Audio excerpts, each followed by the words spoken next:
Veja o que a Bíblia diz sobre a cremação dos mortos. Será que essa prática poderia impedir um cristão de participar da ressurreição prometida? Pela primeira vez na história, milhares de pessoas estão optando pela cremação em vez do enterro tradicional. E segundo especialistas, essa tendência continuará crescendo, podendo ultrapassar 70% de adesão já na próxima década. Isso nos leva a uma grande pergunta: devem os cristãos considerar ser cremados por seus familiares? O que diz a fé cristã sobre isso? E mais ainda, essa decisão afetaria a promessa de um corpo glorificado? Neste vídeo, vamos responder a 4 perguntas espirituais essenciais. Mas antes, comente com sinceridade. Você permitiria ser cremado ou prefere ser enterrado como os santos e patriarcas? Vamos mergulhar juntos no mistério. Bem-vindo ao canal Histórias do Sagrado. Se esta reflexão já tocou algo em sua alma, curta, compartilhe e inscreva-se. Sua fé também pode reacender a de muitos. Cemitérios estão ficando mais vazios, mas não por falta de mortes. O que muda é o destino final dos corpos. Em várias partes do mundo, a cremação está superando o sepultamento tradicional, marcando uma mudança silenciosa, mas profunda, na forma como tratamos o corpo humano após a morte. Países como o Japão, Suíça, Canadá e Reino Unido já ultrapassaram os 70% de cremações anuais. Nos Estados Unidos, esse número cresce de forma contínua. E mesmo em países de forte tradição católica, como o Brasil e a Itália, o número de fornos crematórios não para de aumentar. O motivo? Muitos apontam para a praticidade. O custo é mais baixo, há menos exigência legal, menos espaço ocupado e menos obrigações de manutenção com túmulos. Outros alegam razões ecológicas, reduzir o impacto ambiental, evitar o uso de caixões, cimento, químicos. A cremação parece para muitos moderna, limpa, racional. Mas essa tendência esconde uma inquietação. O corpo ainda é visto como sagrado? Ou a morte passou a ser tratada como uma operação higiênica, sem memória, sem rito, sem presença de Deus? Antigamente, o enterro era um gesto de amor, de fé, de esperança. Era um testemunho. Aquele corpo, mesmo em decomposição, estava esperando a ressurreição. Hoje, a cremação, para muitos, é apenas o encerramento de um processo biológico, um fim sem promessa. É por isso que tantos cristãos estão se perguntando: essa nova prática está em harmonia com a fé que professamos? Ou será que, ao nos adaptarmos tanto ao mundo, estamos esquecendo o modo como os santos esperaram a eternidade? Para entender o que está em jogo, é preciso ir além da escolha e enxergar a realidade por trás do gesto. A começar por uma pergunta direta, mas quase nunca feita: o que é de fato a cremação? A cremação, no sentido técnico, é o processo de reduzir o corpo humano a cinzas através da exposição a temperaturas extremamente altas, entre 800 e 1000 graus de temperatura dentro de um forno crematório. Em poucas horas, tudo o que era corpo, carne, órgãos e memória se torna pó cinzento, fragmentado, encerrado em uma urna. O que muitos não sabem é que, mesmo após o fogo, o que resta não são cinzas como as de uma fogueira. Na verdade, o que permanece são fragmentos dos ossos, que depois são triturados por uma máquina chamada cremulador. Só então, esses restos ganham a aparência de um pó mais fino, parecido com areia clara. É um processo visualmente impactante. O corpo entra inteiro, deitado, revestido de dignidade, e sai reduzido a menos de 3 quilos de matéria. Não há sangue, não há cheiro, não há gritos, mas há um silêncio absoluto, quase ritual. Uma espécie de altar moderno, onde o fogo consome o que um dia foi templo do Espírito Santo. A escolha de ser cremado pode parecer simples, mas carrega um peso simbólico. Para alguns, é um retorno rápido ao pó, sem demora, sem decomposição. Para outros, é um rompimento com séculos de tradição cristã, onde o corpo era enterrado como quem planta uma semente à espera da ressurreição. Há também um detalhe pouco discutido. Muitas famílias, ao receberem a urna, não sabem o que fazer com ela. Algumas aguardam, outras espalham as cinzas, e há quem simplesmente esqueça. Mas e se o corpo, mesmo depois da morte, ainda clamasse por respeito, por esperança, por ressurreição? Talvez o que pareça apenas um ato prático carregue uma pergunta mais profunda. Como Deus vê esse corpo que foi templo do Espírito Santo, mesmo quando reduzido a pó? Tu és pó, e ao pó tornarás. Gênesis 3, 19. Com essas palavras, Deus sela a condição humana após a queda. O corpo criado do barro é lembrado de sua fragilidade. A carne, antes cheia de vida, está agora marcada por um destino inevitável: o retorno à terra. Mas essa sentença não é apenas uma maldição, é também uma lembrança de humildade. O corpo não é eterno por si. Ele é dom passageiro, vaso de barro que carrega um tesouro invisível: a alma. E é por isso que, ao longo da história bíblica, enterrar os mortos foi mais do que um gesto cultural. Era um ato de fé. Enterrar significava esperar, como quem planta uma semente, como quem crê que da terra Deus é capaz de fazer brotar o que parecia perdido. Abraão, José, Moisés, todos foram sepultados com honra, como quem descansa à espera da promessa. Mas se o corpo volta ao pó, por decomposição ou por fogo, será que isso muda algo diante de Deus? O Senhor precisa de ossos inteiros para ressuscitar alguém? Ou o poder dele vai além da matéria, além do tempo, além das cinzas? Mais do que o como, a Bíblia se preocupa com o para quem vivemos e em quem colocamos nossa esperança. No fim, todos voltamos ao pó. Mas para os que creem, esse pó está carregado de promessa.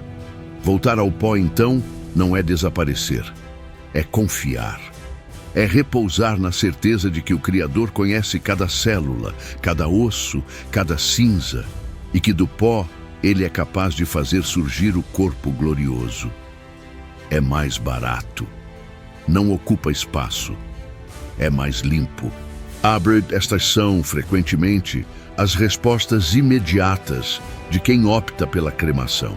E todas elas são verdadeiras, em parte. Mas o que parece uma escolha racional pode esconder uma transformação mais profunda no modo como vemos a morte e a eternidade. Com a superlotação dos cemitérios urbanos, os altos custos de sepultamento e a crescente preocupação ambiental, a cremação passou a ser considerada uma alternativa viável e até ecológica. Sem caixões pesados, sem químicos, sem túmulos de concreto. A natureza agradece, dizem alguns. Além disso, vivemos numa cultura marcada pela pressa. Não há mais tempo para velórios longos, sepultamentos solenes, rituais de luto. A morte foi higienizada, reduzida a um serviço, não a um sacramento. Em muitos países, a mudança foi quase imperceptível, mas ela revela um corte. O corpo deixou de ser visto como templo do espírito para se tornar objeto descartável, funcional, prático, impessoal. O fogo, nesse contexto, não é mais símbolo de purificação ou presença divina, como na Bíblia. É apenas uma ferramenta de eliminação rápida. E o pó que sobra já não fala de esperança, mas de fim. Essa é a grande questão. Quando escolhemos a cremação, estamos fazendo isso por fé ou por esquecimento da fé? A tradição cristã nunca foi contra o cuidado com a criação, mas ela sempre colocou o corpo humano num lugar sagrado, porque nele habitou a glória de Deus. Cada decisão humana tem peso espiritual, e o modo como tratamos os mortos revela o que cremos sobre os vivos e sobre aquele que venceu a morte. A Bíblia não traz uma proibição direta à cremação. Em nenhum versículo está escrito: não cremarás. Mas esse silêncio não é indiferença. É um convite a escutar o espírito por trás da letra, a tradição por trás do gesto, a fé por trás do corpo. A Escritura é profundamente marcada por imagens de sepultamento. Abraão compra um túmulo para Sara. José é embalsamado no Egito e leva uma promessa de ser enterrado na Terra Santa. A sepultura era o lugar da espera, não o fim. Mesmo assim, o fogo aparece na Bíblia com força, mas quase sempre como sinal de juízo, purificação ou presença divina. Deus se manifesta a Moisés numa sarça em chamas. O altar do templo consome as ofertas com fogo. Elias sobe ao céu num carro de fogo. Pentecostes chega com línguas de fogo. O fogo é sagrado, mas é de Deus, não é neutro. Por isso, a cremação, embora não proibida, não é tratada como gesto natural nas Escrituras. É rara. E quando ocorre, está quase sempre associada a eventos extremos, de castigo ou guerra. É necessário então perguntar: será que o silêncio bíblico é aprovação ou é um chamado à prudência? A tradição cristã sempre leu a Bíblia com os olhos da igreja, e foi ela que por séculos manteve o costume do sepultamento, não por apego a um rito, mas por fidelidade à fé na ressurreição da carne. Há um momento nas Escrituras em que a cremação aparece, e sua história confronta com o inesperado. No primeiro livro de Samuel, capítulo 31, encontramos um episódio sombrio, marcado por derrota, desonra e um gesto surpreendente. O rei Saul e seus filhos são mortos em batalha. Seus corpos são expostos pelos inimigos, pendurados nos muros de Bet-Sean. Um ato humilhante, destinado a apagar qualquer memória de dignidade.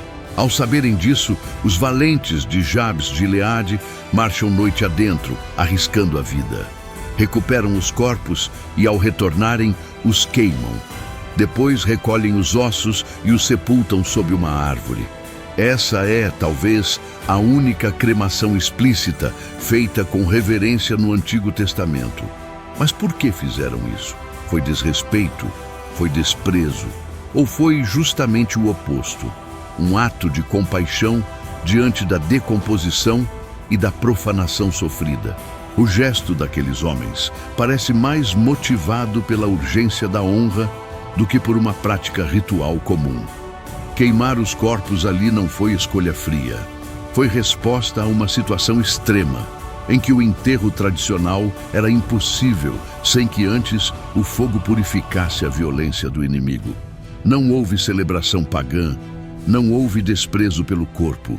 Houve respeito, coragem e fé. Esse episódio, por si só, não institui a cremação como prática bíblica, mas ele mostra que, diante de certas realidades, o gesto externo não é mais importante que a intenção interior. Deus vê o coração, e Ele conhece o porquê de cada decisão tomada em dor, honra ou esperança. E se até o gesto de queimar um corpo em certas circunstâncias pode conter reverência, o que dizer das sepulturas esquecidas, dos túmulos abandonados, das mortes tratadas com frieza?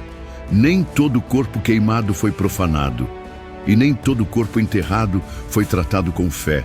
Desde os primeiros capítulos da Bíblia, enterrar os mortos não é apenas uma formalidade. É um ato sagrado, carregado de memória e promessa.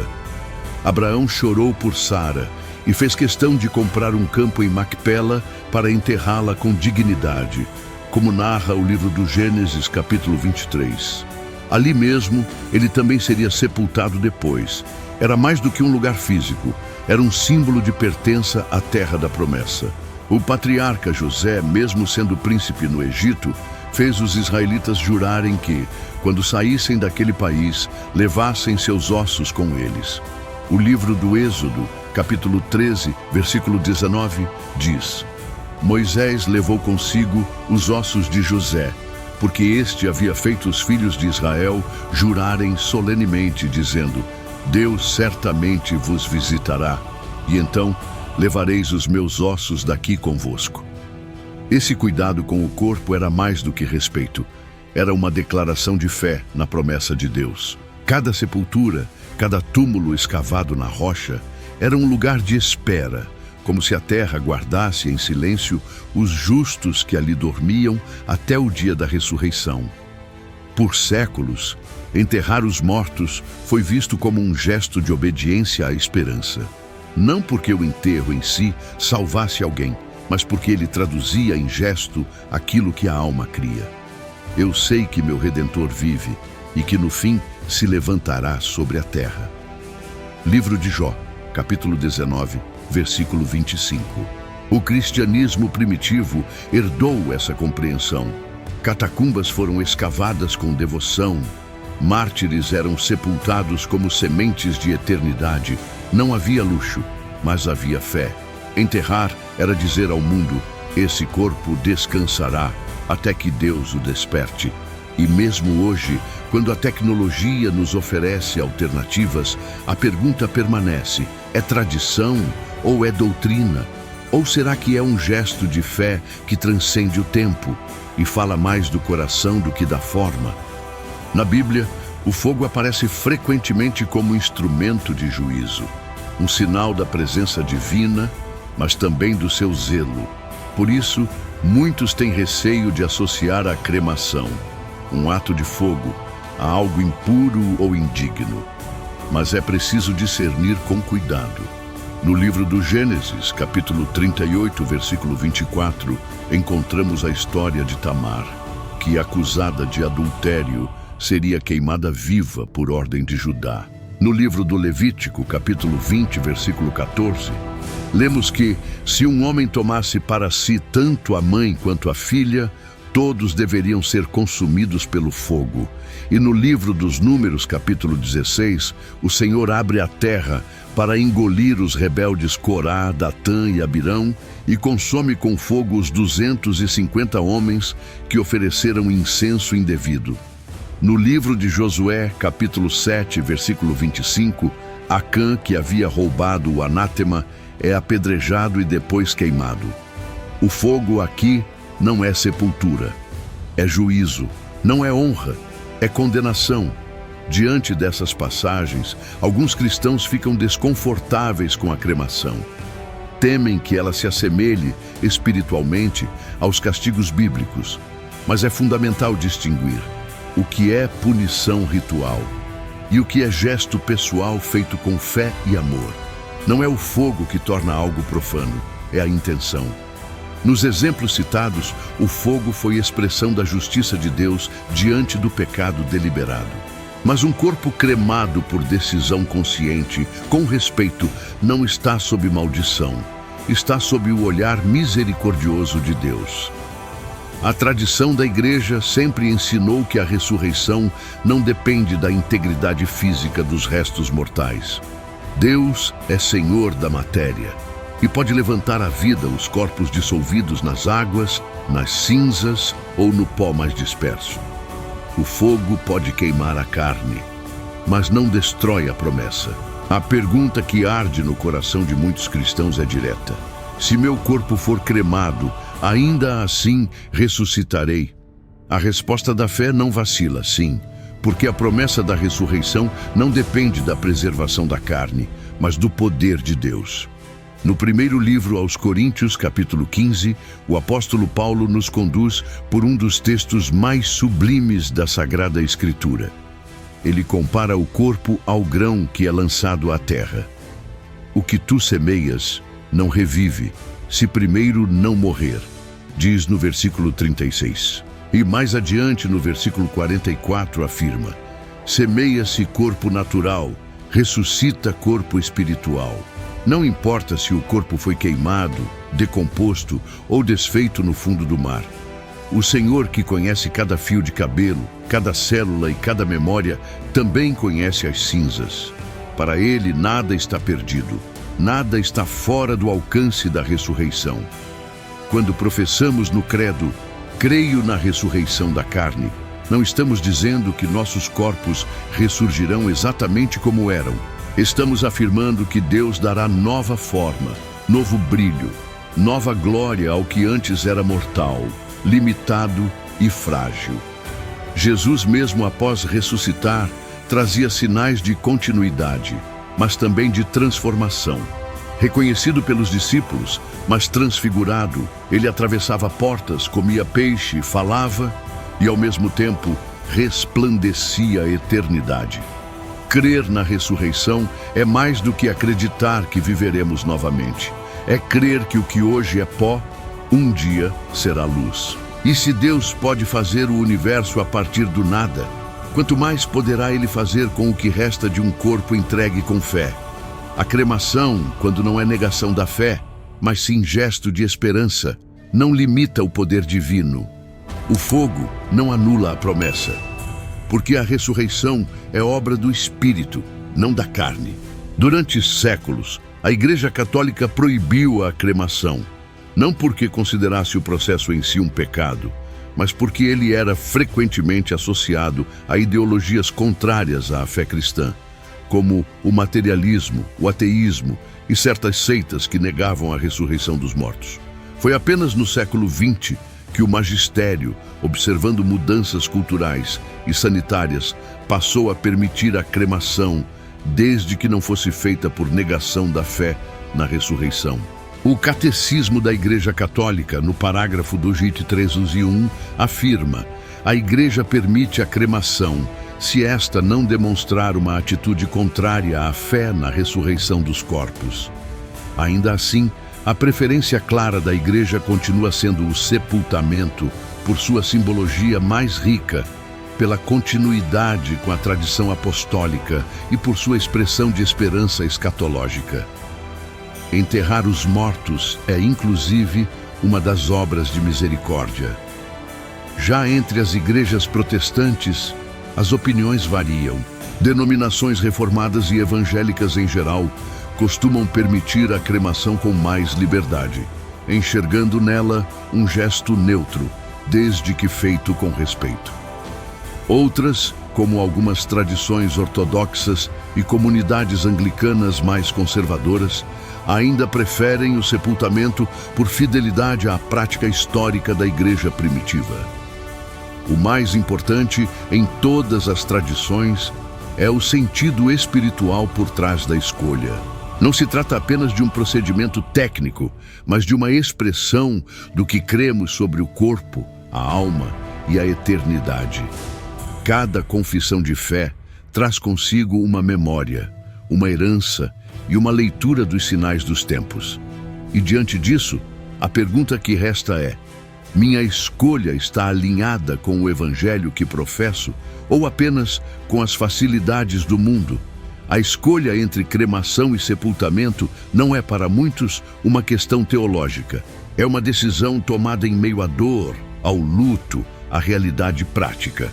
E justamente por isso, ela precisa ser cercada de oração, escuta e discernimento. Há famílias que optam pela cremação por não terem recursos para um enterro digno. Outras a escolhem por motivos ecológicos. Algumas por respeito à vontade de quem partiu. Mas todas, sem exceção, carregam uma dor silenciosa e um desejo de honrar a memória de quem amaram. Nessas horas, mais do que regras, é preciso sabedoria. Não basta perguntar o que é permitido. É preciso perguntar o que essa decisão comunica sobre minha fé, minha esperança e meu amor. Para alguns, ver o corpo ser sepultado é sinal de consolo, uma despedida solene, um gesto que simboliza descanso. Para outros, o ato de guardar uma urna ou de espalhar cinzas em um lugar significativo também é forma de eternizar a presença do que se foi. Nenhuma dessas escolhas é indiferente. O modo como tratamos nossos mortos revela como enxergamos a dignidade do corpo, a transcendência da alma e a fidelidade à promessa de Deus. Por isso, ao pensar sobre esse tema, é importante considerar não apenas o que é mais prático, mas o que edifica a fé sua e daqueles que ficaram. Porque no fim, mais do que deixar um corpo, deixamos um testemunho.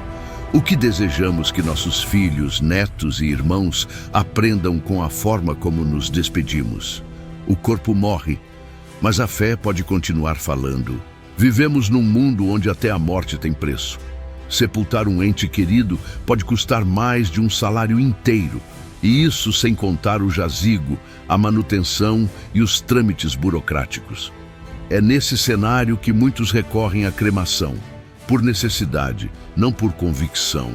O custo médio de uma cremação costuma ser significativamente menor que o de um enterro tradicional. Além disso, muitas cidades enfrentam falta de espaço físico em cemitérios, sobretudo nas regiões metropolitanas, onde túmulos verticais e ossuários coletivos se tornam cada vez mais comuns. Há também questões legais. Em muitos países, a cremação está regulamentada por leis específicas que determinam quem pode autorizar, onde pode ser realizada, como devem ser tratadas as cinzas. E é aqui que surge uma dúvida importante. O que fazer com os restos mortais após a cremação? Alguns optam por urnas em columbares, estruturas próprias para guardar cinzas. Outros preferem enterrá-las, mantê-las em casa ou até dispersá-las em locais significativos. Mas a Igreja Católica, por exemplo, orienta que as cinzas sejam mantidas em local sagrado e definitivo, como um cemitério, por respeito à dignidade do corpo e à esperança da ressurreição. Tudo isso mostra que a decisão sobre o destino do corpo envolve mais do que questões religiosas. Ela passa também por pressões econômicas, normas civis e limitações urbanas, e mesmo assim, continua sendo uma decisão espiritual. Porque quando escolhemos como lidar com a morte, estamos revelando o que cremos sobre a vida. E diante do inevitável, cada escolha concreta é também um gesto simbólico, um eco de fé ou um reflexo de abandono. O corpo volta ao pó, mas não se perde. Porque o pó também tem memória diante de Deus. Ele conhece cada célula dispersa, cada osso sepultado, cada cinza lançada ao vento. A questão não é apenas o que fazemos com o corpo, mas o que fazemos com a esperança. A esperança de que um dia Ele nos chamará pelo nome, e onde houver fé, haverá também ressurreição. O mais importante não é ser enterrado ou cremado, mas viver de tal forma que, ao morrer, deixemos gravado na terra ou nas cinzas o testemunho de uma alma que esperava no Senhor. Você crê na promessa de que Deus pode ressuscitar até os que foram consumidos pelo fogo? Então escreva nos comentários: o Senhor conhece as cinzas. E se esta reflexão tocou seu coração, curta este vídeo, inscreva-se no canal e compartilhe com quem precisa redescobrir a esperança mesmo diante da morte. Porque o que parecia fim, para Deus é só o início. O corpo pode descansar, a alma confiar e a fé permanecer. Senhor da vida e da morte, Tu que formaste o homem do pó da terra e sopraste em suas narinas o fôlego da eternidade, recebe agora esta oração, feita entre as cinzas e a esperança. Nós não compreendemos todos os caminhos, mas cremos que nenhum corpo está perdido aos teus olhos. Nenhuma alma escapa ao teu amor, nenhuma lágrima cai em vão. Por isso, entregamos a ti nossas dúvidas, nossos medos e nossas escolhas. Guia-nos com sabedoria diante da morte. Ensina-nos a honrar o corpo, não como ídolo, mas como templo, e a esperar com fé o dia em que tu chamarás os que dormem, e eles ouvirão a tua voz. Consola os que perderam alguém, ilumina os que estão diante de decisões difíceis, e guarda nossos corações na certeza de que, seja no pó, seja na cinza, tu és o Senhor da ressurreição. Que o Espírito Santo nos conduza na verdade, e que o nosso último gesto na terra seja um reflexo do céu. Amém. Se esta reflexão falou com sua alma, não deixe que ela se perca no silêncio. Escreva nos comentários: o Senhor conhece as cinzas, e deixe esse eco de fé tocar outros corações. Inscreva-se no canal Histórias do Sagrado. Aqui Cada vídeo é um altar de memória, mistério e revelação. Curta este conteúdo, compartilhe com quem vive o luto ou precisa discernir essa escolha tão delicada. Porque evangelizar é também consolar, e consolar é acender luz onde tudo parece fim. Nos encontramos no próximo mistério. Até lá, permaneça na esperança, mesmo entre as cinzas.